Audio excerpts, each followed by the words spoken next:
En France, 1000 femmes meurent chaque année d'un cancer du col de l'utérus et on découvre 3000 nouveaux cas par an. Le cancer du col de l'utérus, c'est une maladie particulièrement dangereuse car il se développe sans signe d'alerte. Il touche des femmes jeunes, entre 30 et 50 ans, et le risque existe dès les premiers rapports sexuels. Oui, alors on va faire un petit peu d'anatomie pour vous expliquer, Benoît, où ça se situe tout ça. Alors là, vous avez, remercie, Michel. Je vous en prie, un bassin de femmes. D'habitude, avec Mariana, j'ai pas besoin. Ouais, bon. Voilà. C'est une femme en même temps. C'est une femme. Coupe de bassin de profil, l'avant et là, l'arrière est ici. Ici, c'est le pubis. Vous avez ici la vessie. Là, le corps de l'utérus. Et derrière, le rectum. Et bien sûr, ici, l'anus. Eh bien, le col de l'utérus, c'est cette partie de l'utérus qui est ici et qui va directement entrer en contact avec le vagin. Alors, on voit sur cette coupe tous les organes qui sont dans la région.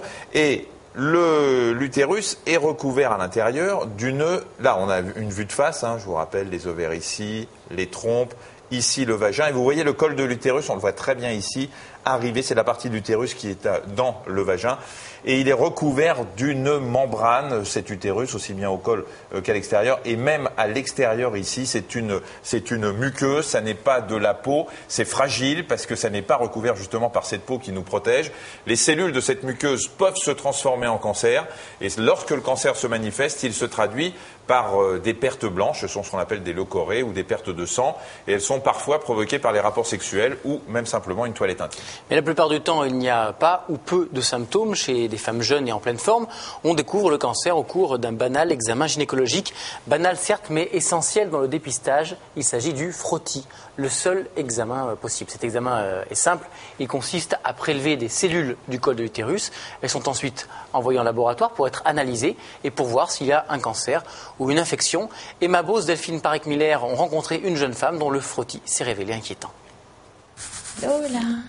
C'est en juillet dernier que cette jeune maman a appris qu'elle souffrait de lésions précancéreuses qui auraient pu dégénérer en cancer du col de l'utérus.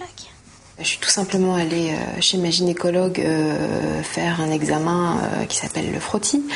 Le temps passe, je reçois les résultats que je regarde à moitié et puis il y a un mot qui m'interpelle et que je ne comprends pas où on me dit suite aux résultats, il y a une petite inflammation, il faut mieux aller regarder de plus près et faire une colposcopie. Enfin, ils disent pas ça aussi clairement, mais ils disent qu'il faut faire une colposcopie.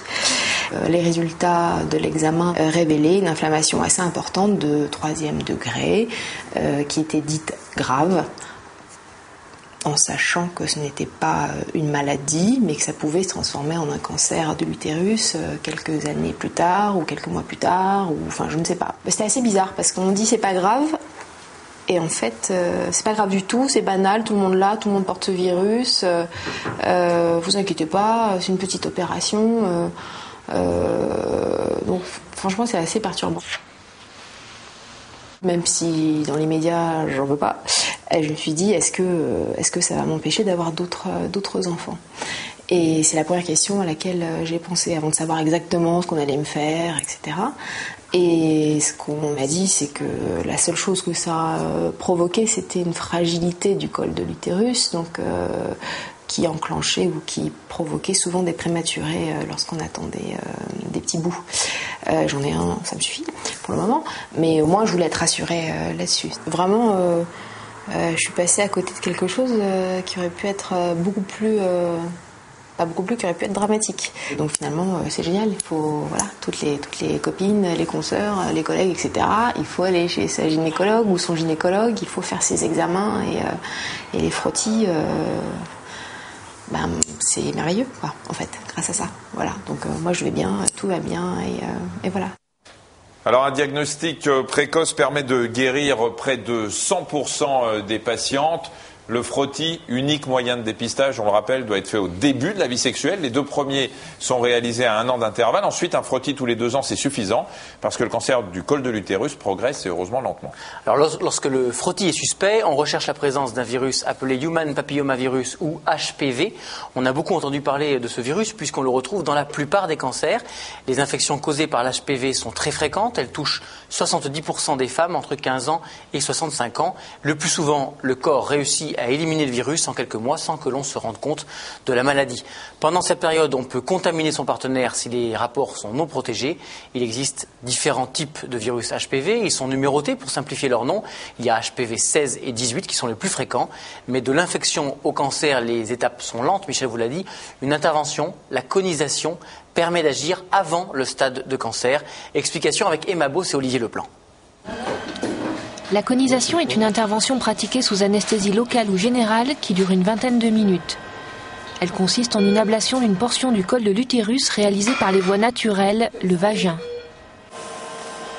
Donc là, nous avons une patiente qui présente une lésion précurseur du cancer du col, mais qui n'est pas du tout un cancer du col. C'est une lésion qui est due à un virus. Et ce virus entraîne une petite virus sur le col qui pourrait un jour éventuellement dégénérer. Alors, pour éviter qu'elle ne dégénère, on va la retirer. C'est un geste qui se fait assez rapidement, comme on peut le voir. Alors, là, on a déjà repéré les images de la lésion avec un microscope qui s'appelle un colposcope. Puis ensuite, on va retirer la lésion avec une résection à lance diathermique. Alors, on fait varier le diamètre de l'anse pour l'adapter à la taille réelle des lésions sur le col de cette patiente. Voilà à peu près la taille de ce qu'on va retirer. Le bistouri électrique en forme d'anse introduit par le vagin jusqu'au col de l'utérus est maintenant sur la lésion. Placé autour de celle-ci, l'anse en forme de lasso va permettre de réaliser l'ablation des cellules anormales. La lésion est retirée. Elle est déposée puis elle va être réanalysée ensuite par un laboratoire pour vérifier qu'on a bien tout enlevé. Voilà la petite lésion qui a été retirée, cette zone jaune centrale. Donc ce qui permet de voir que c'est une lésion précancéreuse, c'est son apparence. C'est son apparence, oui, c'est la petite tache jaune qui est là.